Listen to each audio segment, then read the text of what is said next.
I was no one at the time, but I did business cards to myself because I was talking to everyone. And if I can give an advice is, well, if you want to get opportunities, you need to market yourself. Yeah. It's so easy to open a business here. Like you need to open an ABN, you need to register the business in ASIC. And then off you go. And then off you go. So I had my business, great. I had a desk and a piece of paper, and that's the way I actually started. And well, nothing is irreversible as well. If you decide to go in one path and then you realize that it's not the right path for you, it's fine.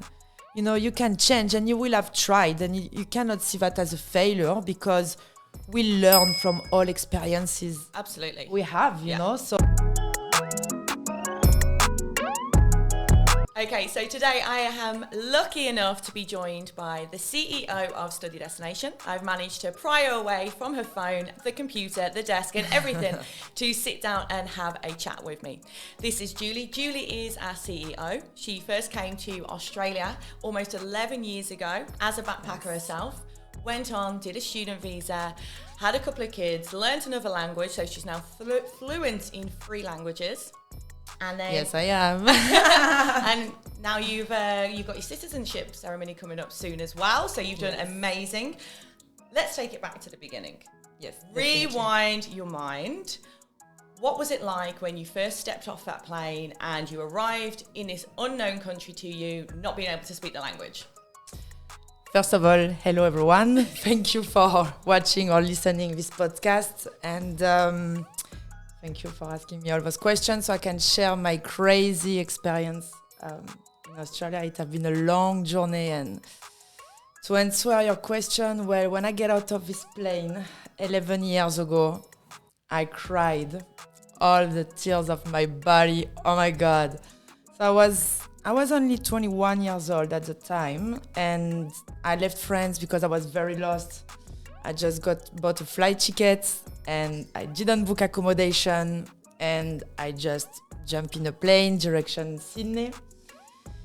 And you know, this feeling of loneliness when you arrive actually in the farthest point in the world and you know no one, and I didn't even know how to dial on the phone. So that was very hard. I felt very lost, very lonely, and but well, I didn't expect it was going to be the best choice of my life. And yeah, Australia definitely changed me in many different ways. So personally, but also professionally. And yeah, in 11 years, I was lucky enough to have achieved a lot of things. So that must have been terrifying, just landing and not having a plan and not knowing. What actually made you come over to Australia? Did you want to travel? Did you know kind of what you wanted to do? You said you were lost in France, but did you have a plan for Australia? No, I had no plan. So the only thing, I was very lost in my life because, well, education in France, I finished high school and then I started tertiary studies, but actually I wasn't sure. I started to be assistant director, but I really didn't like it. But I was doing this program in France. We have in alternance, we call it. So it's, you know, when you work and also you study. Okay, yeah. Apprenticeship, I will say. Apprenticeship, sorry. And yeah, so they proposed me a full-time job. So I was working in sales and business development at the time for a renovation company. But I didn't feel it. They didn't really listen to me, take in consideration my opinion about what other companies were doing also in the market, why we were so expensive, why, like, you know, some advices to be able to be more competitive. So anyway, I decided to stop this job. I was working in nightclubs, nightlife, and I was lost. So I said, well, instead of not knowing what can I do, better I go in to learn a new language. So it was my dream to speak English because obviously it's the most spoken language in the world. So on a resume, I always thought, yeah, for sure, when I come back in France, I will have better job opportunities. So that's the first reason. One, for speaking English. two, to find out more about myself, because I'm thinking if you leave your comfort zone and you actually go into a new country, well, eventually I will face myself and absolutely, yeah. Definitely. When you're here, when you're on your own and it's just you and your backpack and you're hitting the road, that's the best time you're going to learn everything about you that you didn't even realize. No, exactly. The thing is, before you go, you don't realize it. So that's the second part. And then the third part is because, well, my father was very sick. He had a lung cancer, and he always had been very into education. And I promised him before he passed away that I will leave. And he was so behind me. You must go, Julie. You, like, traveling abroad will actually change your life. You will be much more appreciated when you will apply for a job among other candidates who never left France, because that means so many things behind. And he was very, persistent. Like, when are you leaving? When are you gonna leave? And he told me, you're gonna learn about other culture. You're gonna be more open-minded. You're gonna learn a language. For an employer as well, and I didn't realize when he told me that at the time, but definitely if I'm in front of a recruiter and a recruiter see that I have an experience internationally and stayed in a country for a year or more, or even study abroad, which I did after my working holiday visa, well, it means that you are adaptable. You are able to live into a new culture. That means that you are responsible. That means that you can take initiative. And yes, and that's why, but I didn't realize that when I left, but that's also one of the reasons, because actually it was just to open more doors and more opportunities for my future. Yeah, I think there's definitely something to be said for those people who actually do it. They get on the plane, they get out there, and they're stepping out of their comfort zone and they're going and experiencing all these amazing things.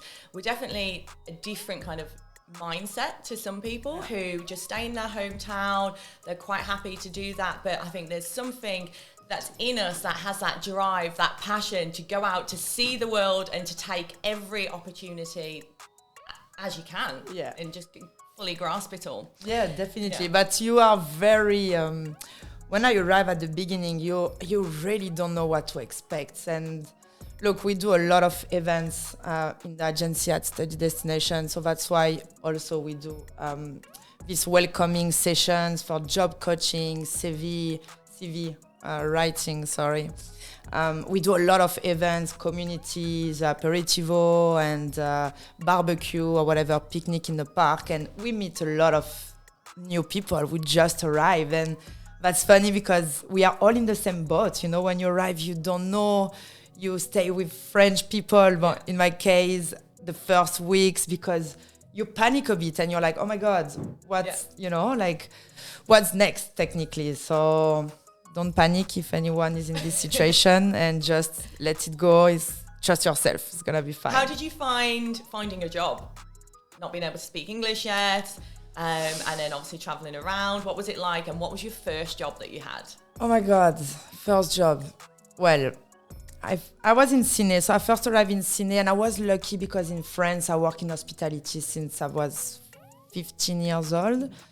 So in different places, in Marseille, in Corsica, in Saint-Tropez. So even if I didn't speak English, without being cocky, I was very good in hospitality. So I managed to find a job pretty easily. Pretty easily at the time in 2012. It took me like 2 weeks to find a job. I had $10 left in my pocket when I found a job. So I had to actually ask my tips every day so I could buy my noodles instant at $1, I remember. But it was very hard. Oh my God, when you work in a restaurant or you have to face customers and they're talking to you and you understand absolutely nothing. That was very challenging. I remember I made friends with an American girl and we were hanging after work. So we were working in a cafe in the Rocks Cafe, I remember. And we were hanging after work under the bridge. And I asked her one day, I don't understand why are you friends with me? Like, I actually understand nothing you're talking about.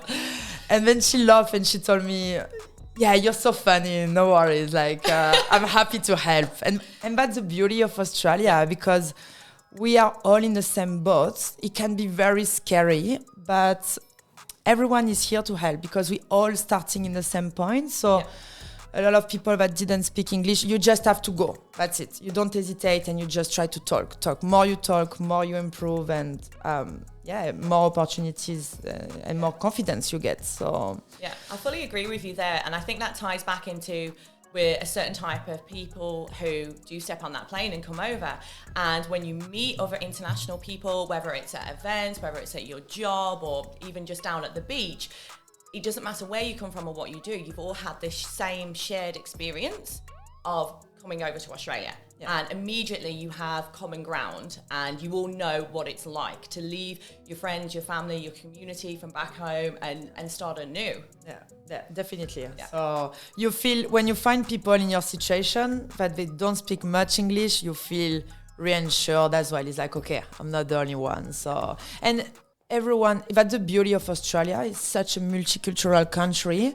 And a lot of people, even after many years, they don't have a great English. So there is this compassion and understanding. And when we don't speak English, we're worried about, oh, they're gonna judge me, I cannot talk, But at the end of the day, people really appreciate that you're trying to learn a new language. So don't be worried, it will be fine. It's just also discipline. Look, I used to have a dictionary on me at the time because I didn't have an iPhone when I came. Yeah, it's a lot different now. I know, it sounds like I'm 50 years old now. I'm only 32. But with the dictionary, putting the TV in English, and definitely taking English classes helped me a lot, actually. So yeah, and there's absolutely no shame in that as well, to come over and think, okay, I actually don't know English very well, thought I'd pick it up a little bit quicker, but to go and have a few weeks of English just to kind of get those basics and the understanding. And I know now there's English classes that give you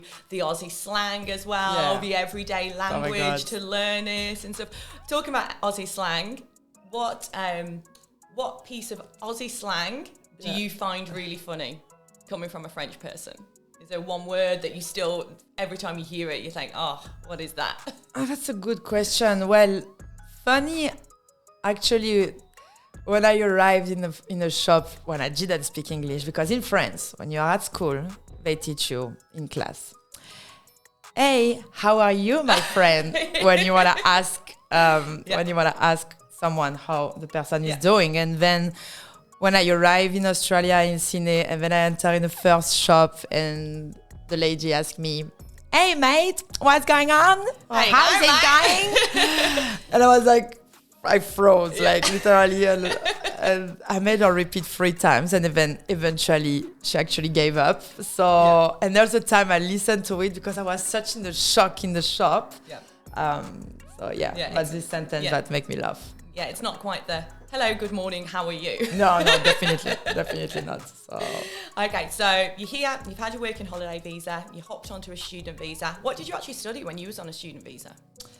So I did 1 year of general English and IELTS preparation, so English school, actually, because after a year, well, you can have conversation, so a street English, but I was very ambitious. I really wanted to have an office job, and my writing, my reading, and actually even sometimes my listening was not that great. So I was thinking, if I want to get better opportunities, I need to really have a perfect English, and I can pretend to be fully fluent as well.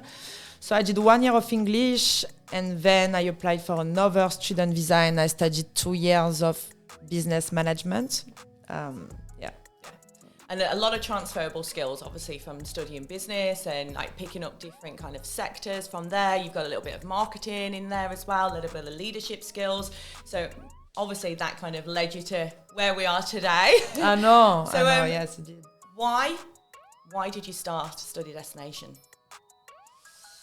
Why did I start study destination? Well, talking about the transition from a working holiday visa to actually a student visa. So I went back in France after my working holiday visa because I didn't have no more visa. But at the time, the student visa was not that popular, actually. So I went back in France. I did such a depression. And I was like, okay, that's why it pushed me to actually go back to school actually faster than expected. Because I was in this situation myself. Look, I didn't know. I found it very hard to find information online and having actually someone that explain you in your own language.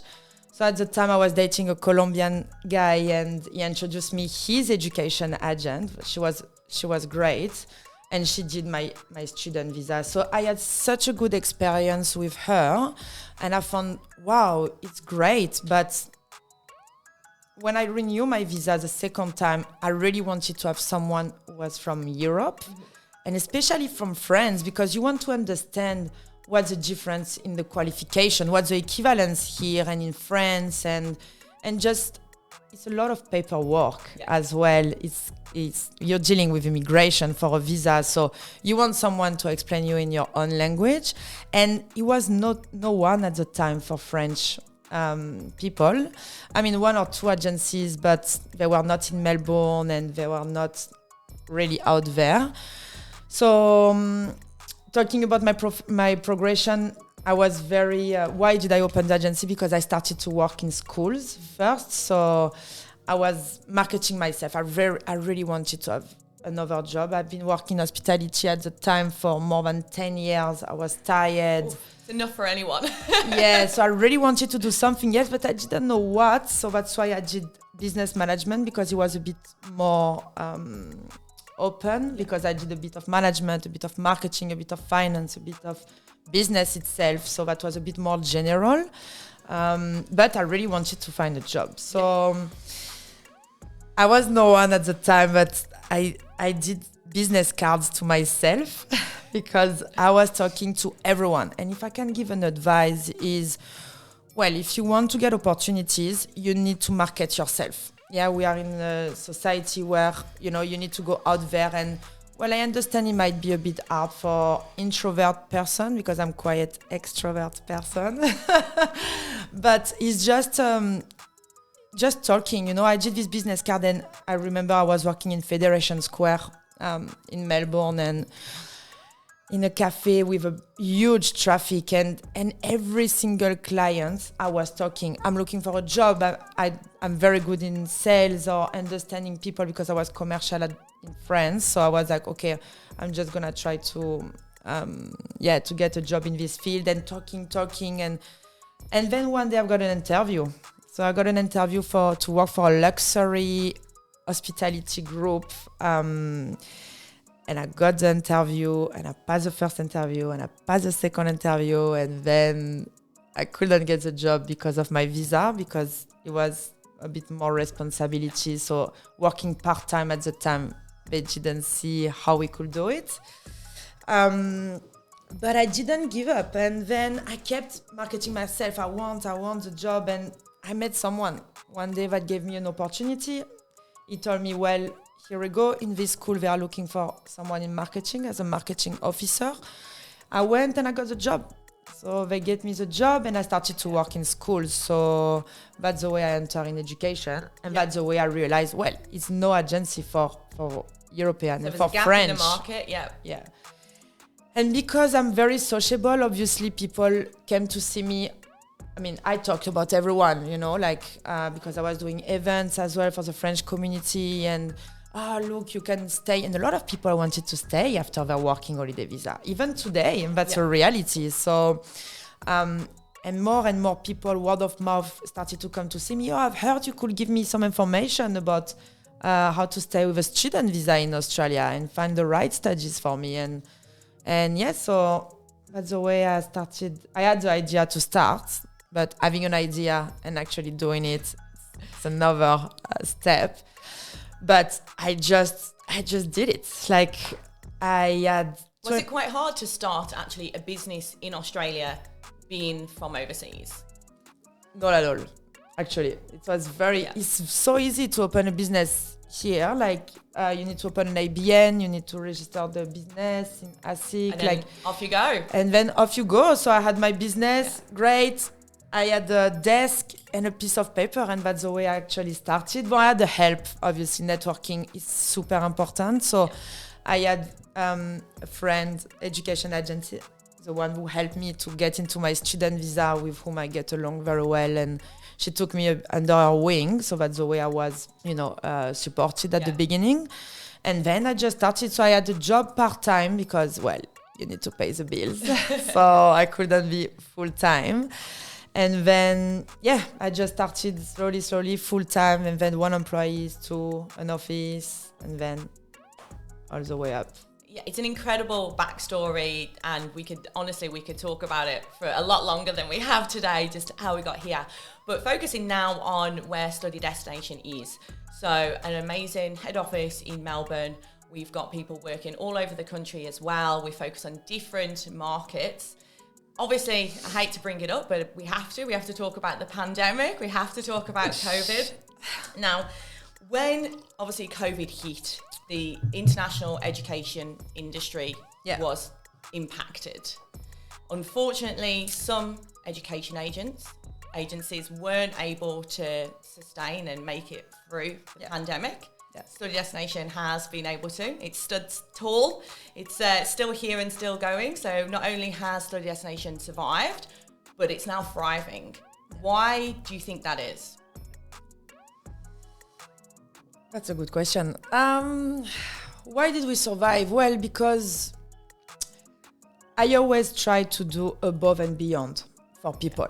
And that's the way actually I grew and I started to do well, because we are not just an education agent here. So, we are really here to accompany people, because when you are in another country and it's not your language and you need support and you don't have your family, you're happy to find a hand that actually here to listen to you and really help you.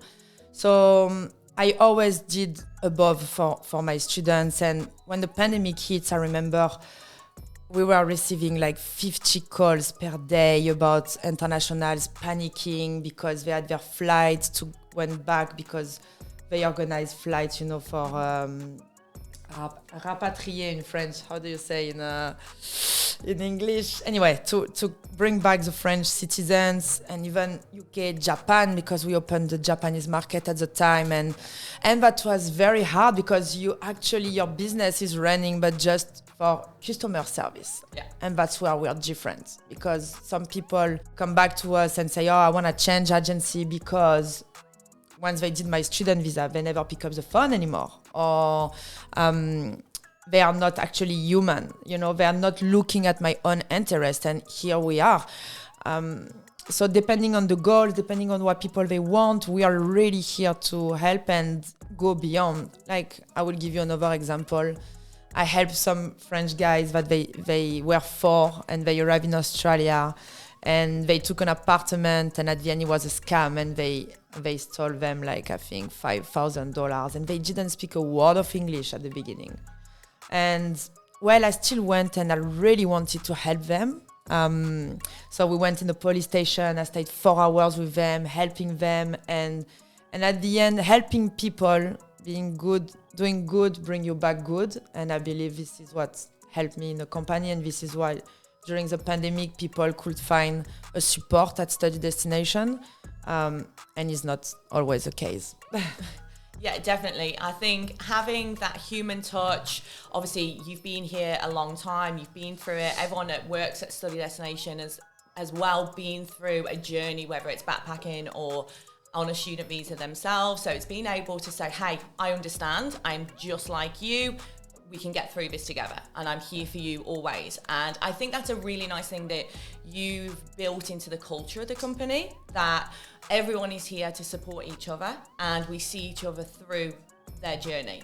So when somebody comes in, maybe they've just arrived on a working holiday visa, they want to go and study 4 weeks of general English, you'll be able to help them with that. And then maybe in a year or two, when they want to switch onto a student visa to go and study a business management course, for example, you're here for that. And when then going on to university and then a postgraduate visa and permanent residency, you see it all. And I think that's credit to you as a CEO and as a founder of the company.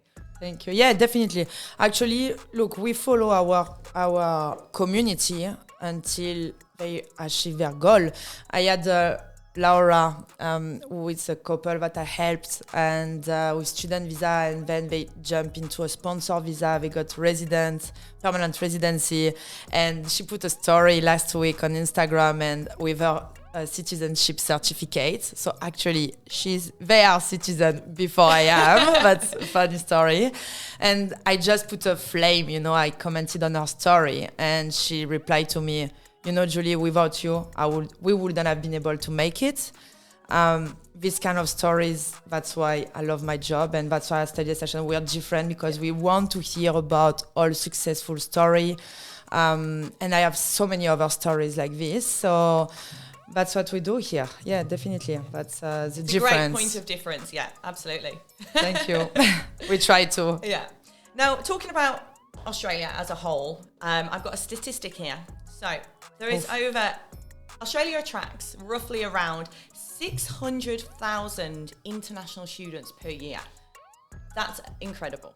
So are all these people who go online, pick up the phone, do their research, have a chat to somebody like us and think, right, okay, I'm going to go to Australia and go on a student visa. What is it that you think makes people choose Australia?